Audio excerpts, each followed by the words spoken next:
好預備。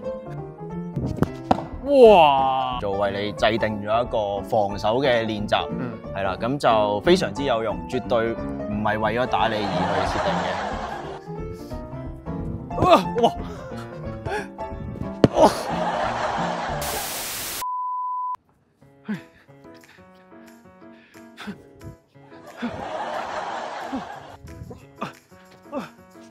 喂，sorry，教練，喂，教練，我哋教練約咗一齊拍嘢啊嘛，約咗閃避球啊，邊個啊？你咯，教練啊，Terry 教練啊嘛，啊，你邊個嚟㗎？喂，湯雞啊，喂，湯雞，嚇！你湯雞，你做咩？你今日我哋今日拍約咗人閃避球啊嘛，我以為你約咗人打拳喎，你今日。唔係，我驚俾人打，所以咧就保護下自己咯。哇！你都有備而嚟喎，你呢個都。梗係啦。哇！但係有啲太過沉重啦，未必負擔得到啊呢項運動。唔沉重，唔沉重。喂，嗱，其實我哋又唔使用咁多嘢嘅。係咩？係啊，嗱，不如我哋除低先啦，好唔好？咁我諗你都心急要做測試㗎啦，係咪？係啊，我要想試下成為呢個香港閃避球運動員。好，咁就睇下你有冇潛質啦。不過首先第一樣嘢點樣做到閃避球運動員咧，就係放低啲嘢先，好唔好？我都放低啲嘢先。OK。我叫魏庭謙 Terry 啦，咁我係閃避球嘅運動員嚟嘅。咁我玩咗閃避球大約9年左右，咁不過 specific 講複式閃避球咧，就係大約5年到啦，係啦，加入咗港隊都4至5年，都曾經參與過幾個嘅海外嘅比賽啦。咁其中一個比較大型嘅就係我第一次出去比賽，就係我 U21嘅世界盃嚟嘅嗰個係。咁其餘都參加過唔同嘅亞洲盃啊等等，或者其他國家嘅邀請賽都有參與過。哇！咩事？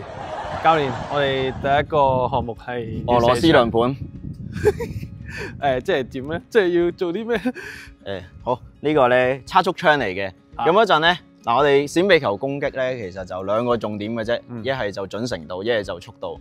咁而家測咗你速度先，嗱，相信你都好有信心嘅對你速度。咁我哋唔練習啦。邊方面嘅速度？投球速度，係啦，係啦，其他嗰啲我唔知啦，係啦。咁我哋測咗第一項先。好。係啦，咁就直接嚟啦。既然你咁有信心 ，OK， 即係呢度。係啦，冇錯。OK， 準備。好，第二次嗰邊，我哋嘅成績係點樣咧？我哋第一次嘅成績係51，第二次咧嚟咗個飛躍進步，去到62。哦，係完全睇唔到嘅，咁我應該不過記住就得㗎啦。可以 P 翻落去。係啊，咁其實係呢個成績係即係點樣咧？呢個成績就中中挺挺啦，係啦。咁不如你試下掟你。可以嚟啊！咁就交換角色。OK， 交換角色，睇下你掟成點，係咪？準備。哇！好，嚟一次。哇！厲害！我係第一次係50幾係嘛？51，第二次係62啦，係啊。哇！但係你係一嚟就70幾喎，兩次都係7字頭，第一次係72，第二次係75。不過都係 show 唔到噶啦，咁所以就都勉強可以啦。勉強。咁我可以點樣提升咧？即係明明咁樣掟都好盡力噶嘛。其實我覺得你打開羽毛球咧，咁個動作就一定冇乜特別，應該係未熟習個波啫。咁一陣我哋做多啲練習，你熟習翻個波咧，應該就輕輕鬆鬆過咗我噶啦。OK， 好啊，咁我哋嚟練習啦。好，而家中小學我諗比較多會係一個叫做單式嘅閃避球，佢係顧名思義佢用一個波去玩嘅，係啦。咁可能有啲玩過嘅人都知道，你會有分內場啊、外場啊，咁會有啲合作啦，即係你要傳波俾你嘅隊友，然之後再去進行攻擊嘅。咁複式閃避球咧，就係用5個波去進行，我哋唔需要傳波俾我哋嘅隊友。基本上你所有嘅投球都係攻擊球嚟嘅，好似頭先我哋都有做過啲練習係有 blocking 啦，係啦。咁呢啲亦都係需要多過一個波先做到嘅一啲好特別嘅技巧嚟嘅。我哋而家係見到你 set up 咗啦，咁我哋係練啲咩咧？點樣可以令到我掟得勁啲咧？好，咁頭先有講過攻擊就2樣嘢，準程度同速度。咁速度咧，我驚你再做多2個練習會掉得快過我，所以我先 skip 咗佢。我哋轉咗做準程度嘅練習先。OK。係啦，咁同時我哋減慢少少嘅速度，都俾你熟習下個波啦，咁樣樣。好，咁好簡單啫，一陣咧就係企喺度掉中個瑜伽磚，哇，就係咁簡單啫。係啦，呢度就大約7米距離啦，咁就正常比賽你同對手嘅距離都大約係呢個 range 㗎啦。OK， 咁我動作應該係點樣比較好咧？好，咁動作方面咧，嗱，你打開羽毛球就冇乜大問題嘅一樣。咁一樣都係前後腳企啦，咁你右手揸波嘅，咁左腳踏前啦。咁唯一要提一提咧，就係其實你隻制動腳啊，即係前邊呢隻腳啊。咁喺你掉波嘅時候，你會踏腳拉手啦。咁喺掉出去之後咧，咁就唔好變咗好似羽毛球跳殺咁樣樣，可能轉咗隻腳啦，係啦，或者呢隻腳會拎開咗地下啦，係啦，因為呢隻制動腳都重要嘅，佢係靠踩實個地下咧去發力嘅。咁所以唯一提一提咧，就係呢隻腳記得一陣重心轉咗落去之後咧，直到你掉完個波咧，佢都要踩實平衡到嘅。好，等我測試一下先。但係你係咪應該示範一下先咧？即係你 show off 下嘛。哦，咁呢啲簡單啦，我求其掉一個一剔過啦，好冇？好，好係咁依嚟過啦，好預備。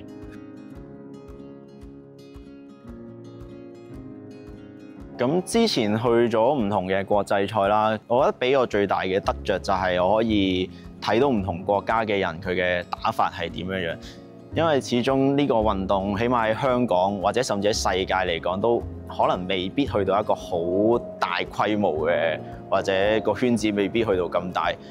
咁喺縮翻細喺香港嚟睇就個圈子就更加細，咁所以我面對緊嘅可能喺港隊入邊嘅隊友咧，已經係喺香港入邊叫做最頂尖嘅球員啦。咁亦都見慣見熟，咁所以好多時我哋嘅打法啊或者戰術上嘅變化都好少啦。咁我哋去到睇咗其他唔同國家嘅人嘅打法之後咧，就一定係對我哋自己個打法上會有再多啲嘅提升啦，同埋亦都睇到有啲可能其他真係身體質素再強勁啲嘅西方國家嘅球員，咁佢哋嘅掉波嘅速度啊、準程度啊，會再比我哋再可能高一個 level 咁樣樣，咁亦都係一個好好嘅學習對象。咁咧，啱啱我哋就練習咗呢個攻擊力啦，咁我攻擊力咧提升100倍啦。但係我哋今次咧玩呢個叫做複式閃避球，冇錯，即係其實係要閃避為主噶嘛。冇錯啊。咁點樣可以練到呢個閃避能力咧？問得非常之好。咁咧，我就度身訂造為你制定咗一個防守嘅練習，係啦，咁就非常之有用，絕對唔係為咗打你而去設定嘅。好唔 OK？ 好，咁咧都講一講啦。複式閃避球其實有咩唔同咧？就係其實佢玩緊嘅時候有5個波同時會喺個場度進行緊嘅，係啦。咁所以你打人嘅時候，同時亦都有人可能會打你。咁亦都係啦，你防守嘅時候咧，可能某啲時間你可能拎住個波，但係對面都會有人打你嘅。咁所以我哋可以做一個技術叫做 blocking，就即係雙手拎住我哋個波啦，然之後將個波去擋走對面嘅攻擊球啦，或者拎個波去撞個波，係啦。咁呢個叫 blocking。咁一陣個練習好簡單啫。咁可以望到後邊咧，我已經放咗2隻色碟喺度啦。咁你只需要喺色碟嘅中間咧，咁不斷咁來回橫移，係啦。咁同時你會拎住個波去橫移，途中咧我就會隨時去攻擊你。咁你就要自己決定去 block 定係閃啦。OK， 即係好，咁我哋試下先啦，有啲緊張而家。咁我哋準備開始啦 ，I am ready 啦。咁我哋嚟練習啦，睇下基本上可唔可以避到先。好，準備。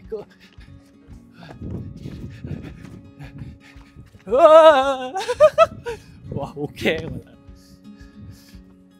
啊！哇，係咪要雙手攞？要雙手先可以啊？係。我自己就當然喺技術上或者喺個戰術上，我希望自己會再有一個提升啦，係啦。咁所以我亦都向呢個方向努力緊嘅。另外，對於港隊嚟講，我哋都出過亞洲賽，都唔少次亞洲賽嘅，咁都拎到唔錯嘅成績啦，可能都係入到決賽啊，頭1、2名咁樣樣。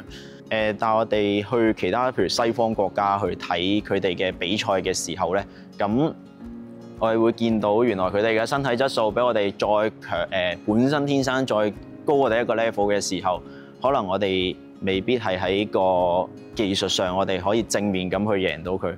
咁我亦都希望我哋嚟緊可以再提升少少自己嘅實力啦，可以喺世界賽入邊拎到一個成績啦，就唔係淨係喺亞洲入邊拎到一個好成績。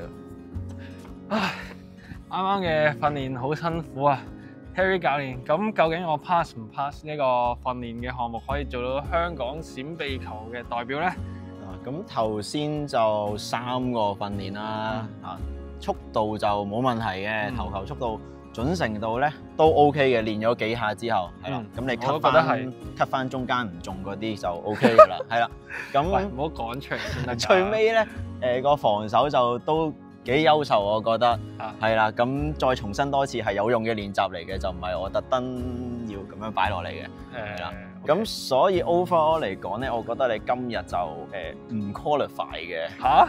點解？係啊，咁最大嘅覺得讚美最大嘅原因咧就係你呢啲嘢啦。咁應該冇一個打閃避球嘅會着咁多嘢上身嘅。人哋單車嗰啲都有護膝啦。你可以帶呢個去踩單車嘅，OK 嘅。係啦，保護自己咯。咁其實輕便啲就得㗎啦。基本上我哋會用到個保護裝備，最多都係一啲護膝嘅啫。係啦，咁其他就係啦，呢啲你就可以除翻先。咁你除翻之後咧，咁而家就 qualify 翻啦。好啊，好啊。咁就歡迎你隨時過嚟選拔啊！嚟緊1月我哋有選拔，歡迎你加入。好，多謝多謝，再一次多謝 Terry 今日上嚟同我哋玩閃避球。如果大家覺得哇好睇嘅話，就可以 like、share、留 comment 同埋 subscribe。仲有，如果你想學閃避球咧，就可以揾 Terry。就係咁啦，拜拜。喂，嗱，小彩蛋，即係我咁山長水遠嚟到攞咗咁多裝備，我都想測試一下，究竟其實係防唔防到嘅咧？即係保唔保護到自己？咁我哋就做一個自虐嘅 footage。咁究竟我帶晒啲裝備之後咧，係可唔可以好有效咁保護到自己係唔痛嘅咧？我哋測試一下。嚟啊！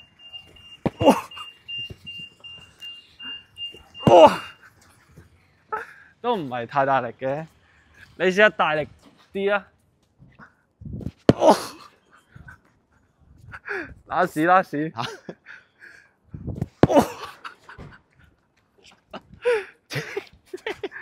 完。